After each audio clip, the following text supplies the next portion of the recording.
Bonjour. Aujourd'hui, 20 000 lieues sous les mers de Jules Verne, chapitre 12. Tout par l'électricité. Monsieur, dit le capitaine Nemo, me montrant les instruments suspendus aux parois de sa chambre, voici les appareils exigés par la navigation du Nautilus. Ici, comme dans le salon, je les ai toujours sous les yeux, et ils m'indiquent ma situation et ma direction exacte au milieu de l'océan.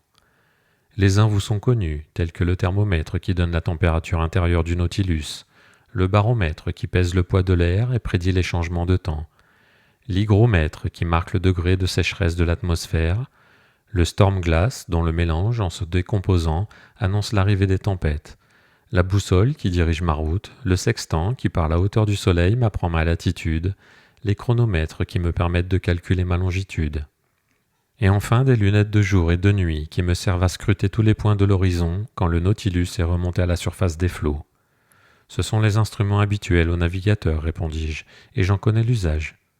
Mais en voici d'autres qui répondent sans doute aux exigences particulières du Nautilus. Ce cadran que j'aperçois et que parcourt une aiguille mobile, n'est-ce pas un nanomètre ? C'est un nanomètre, en effet. Mis en communication avec l'eau, dont il indique la pression extérieure, il me donne par là même la profondeur à laquelle se maintient mon appareil. Et ces sondes d'une nouvelle espèce ? Ce sont des sondes thermométriques qui rapportent la température des diverses couches d'eau. Et ces autres instruments dont je ne devine pas l'emploi ? Ici, monsieur le professeur, je dois vous donner quelques explications, dit le capitaine Nemo. Veuillez donc m'écouter.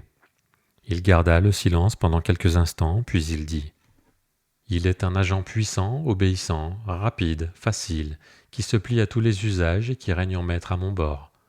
Tout se fait par lui, il m'éclaire, il me chauffe, il est l'âme de mes appareils mécaniques. Cet agent, c'est l'électricité. » « L'électricité » m'écriai-je assez surpris. « Oui, monsieur. » « Cependant, capitaine, vous possédez une extrême rapidité de mouvement qui s'accorde mal avec le pouvoir de l'électricité. Jusqu'ici, sa puissance dynamique est restée très restreinte et n'a pu produire que de petites forces. »« Monsieur le professeur, répondit le capitaine Nemo, mon électricité n'est pas celle de tout le monde, et c'est là tout ce que vous me permettrez de vous en dire. Je n'insisterai pas, monsieur, et je me contenterai d'être étonné d'un tel résultat. Une seule question, cependant, à laquelle vous ne répondrez pas si elle est indiscrète. Les éléments que vous employez pour produire ce merveilleux agent doivent s'user vite. Le zinc, par exemple, comment le remplacez-vous, puisque vous n'avez plus aucune communication avec la Terre ? Votre question aura sa réponse, répondit le capitaine Nemo. Je vous dirai d'abord qu'il existe au fond des mers des mines de zinc, de fer, d'argent, d'or, dont l'exploitation serait très certainement praticable. Mais je n'ai rien emprunté à ces métaux de la Terre, et j'ai voulu ne demander qu'à la mer elle-même les moyens de produire mon électricité. À la mer ? Oui, monsieur le professeur, les moyens ne me manquaient pas. J'aurais pu en effet, en établissant un circuit entre des fils plongés à différentes profondeurs, obtenir l'électricité par la diversité de températures qu'ils éprouvaient. Mais j'ai préféré employer un système plus pratique. Et lequel ? Vous connaissez la composition de l'eau de mer. Sur 1000 grammes, on trouve 96 centièmes et demi d'eau et 2 centièmes de tiers environ de chlorure de sodium. Puis en petite quantité, des chlorures de magnésium et de potassium, du bromure de magnésium, du sulfate de magnésie, du sulfate et du carbonate de chaux. Vous voyez donc que le chlorure de sodium s'y rencontre dans une proportion notable. Or, c'est ce sodium que j'extrais de l'eau de mer et dont je compose mes éléments. Le sodium ? Oui, monsieur. Mélangé avec le mercure, il forme un amalgame qui tient lieu de zinc dans les éléments benzène. Le mercure ne s'use jamais. Le sodium seul se consomme et la mer me le fournit elle-même. Je vous dirai en outre que les piles au sodium doivent être considérées comme les plus énergiques et que leur force électromotrice est double de celle des piles au zinc. Je comprends bien, capitaine, l'excellence du sodium dans les conditions où vous vous trouvez. La mer le contient, bien. Mais il faut encore le fabriquer, l'extraire en un mot. Et comment faites-vous ? Vos piles pourraient évidemment servir à cette extraction. Mais si je ne me trompe, la dépense du sodium nécessitée par les appareils électriques dépasserait la quantité extraite. Il arriverait donc que vous en consommeriez pour le produire plus que vous n'en produiriez. Aussi, monsieur le professeur, je ne l'extrais pas par la pile, et j'emploie tout simplement la chaleur du charbon de terre. De terre, dis-je en insistant. Disons le charbon de mer, si vous voulez, répondit le capitaine Nemo. Et vous pouvez exploiter des mines sous-marines de houille ? Monsieur Aronnax, vous me verrez à l'œuvre. Je ne vous demande qu'un peu de patience, puisque vous avez le temps d'être patient. Rappelez-vous seulement ceci. Je dois tout à l'océan. Il produit l'électricité, et l'électricité donne au Nautilus la chaleur, la lumière, le mouvement, la vie en un mot. Mais non pas l'air que vous respirez. Oh, je pourrais fabriquer l'air nécessaire à ma consommation, mais c'est inutile puisque je remonte à la surface de la mer quand il me plaît. Cependant, si l'électricité ne me fournit pas l'air respirable, elle manœuvre du moins des pompes puissantes qui l'emmagasinent dans des réservoirs spéciaux, ce qui me permet de prolonger au besoin, et aussi longtemps que je le veux, mon séjour dans les couches profondes. Capitaine, répondis-je, je me contente d'admirer. Vous avez évidemment trouvé ce que les hommes trouveront sans doute un jour, la véritable puissance dynamique de l'électricité. Je ne sais s'ils la trouveront, répondit froidement le capitaine Nemo. Quoi qu'il en soit, vous connaissez déjà la première application que j'ai faite de ce précieux agent. C'est lui qui nous éclaire avec une égalité, une continuité que n'a pas la lumière du soleil. Maintenant, regardez cette horloge. Elle est électrique et marche avec une régularité qui défie celle des meilleurs chronomètres. Je l'ai divisée en 24 heures, comme les horloges italiennes, car pour moi, il n'existe ni nuit, ni jour, ni soleil, ni lune, mais seulement cette lumière factice que j'entraîne jusqu'au fond des mers. Voyez en ce moment, il est 10 heures du matin. Parfaitement. Autre application de l'électricité. Ce cadran suspendu devant nos yeux sert à indiquer la vitesse du Nautilus. Un fil électrique le met en communication avec l'hélice du loch et son aiguille m'indique la marche réelle de l'appareil. Et tenez, en ce moment, nous filons avec une vitesse modérée de 15 miles à l'heure. C'est merveilleux, répondis-je, et je vois bien, capitaine, que vous avez eu raison d'employer cet agent qui est destiné à remplacer le vent, l'eau et la vapeur. Nous n'avons pas fini, monsieur Aronnax, dit le capitaine Nemo en se levant, et si vous voulez me suivre, nous visiterons l'arrière du Nautilus.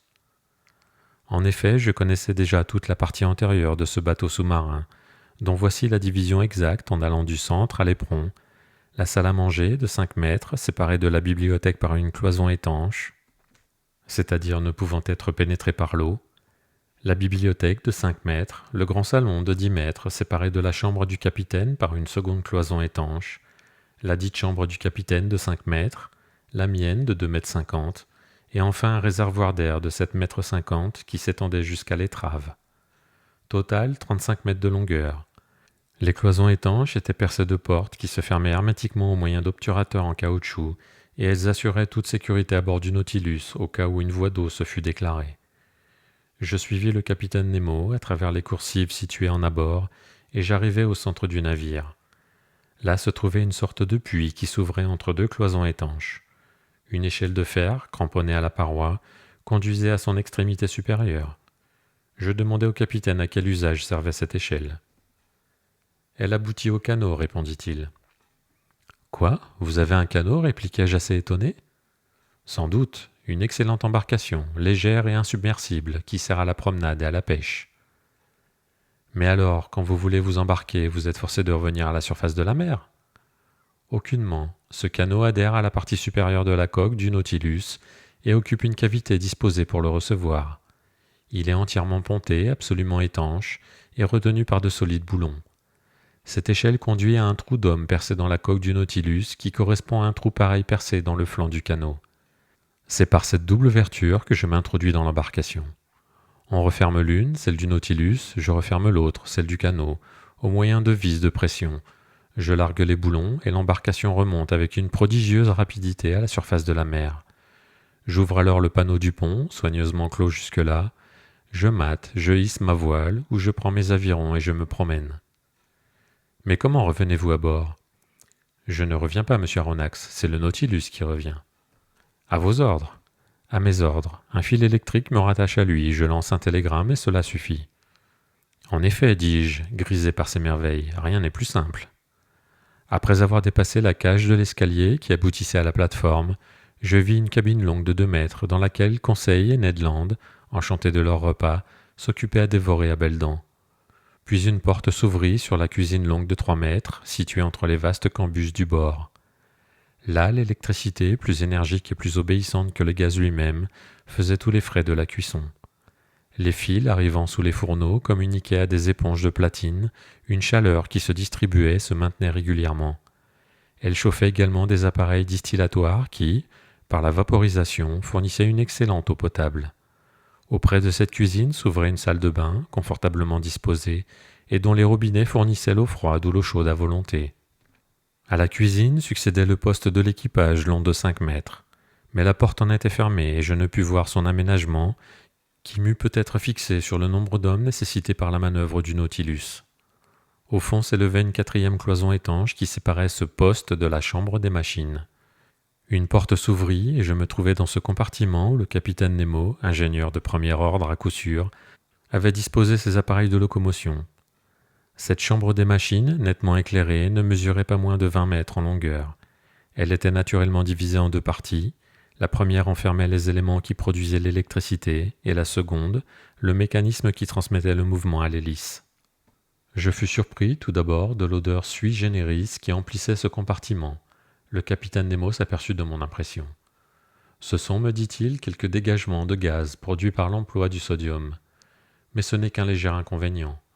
Tous les matins d'ailleurs, nous purifions le navire en le ventilant à grand air. Cependant, j'examinais avec un intérêt facile à concevoir la machine du Nautilus. Vous le voyez, me dit le capitaine Nemo, j'emploie des éléments benzène et non des éléments Ruhmkorff. Ceux-ci eussent été impuissants. Les éléments benzène sont peu nombreux, mais forts et grands, ce qui vaut mieux, expérience faite. L'électricité produite se rend à l'arrière, où elle agit par des électroaimants de grande dimension sur un système particulier de levier et d'engrenages qui transmettent le mouvement à l'arbre de l'hélice. Celle-ci, dont le diamètre est de 6 mètres et le pas de 7,50 m, peut donner jusqu'à 20 tours par seconde. Et vous obtenez alors une vitesse de 50 miles à l'heure. Il y avait là un mystère, mais je n'insistais pas pour le connaître. Comment l'électricité pouvait-elle agir avec une telle puissance? Où cette force, presque illimitée, prenait-elle son origine?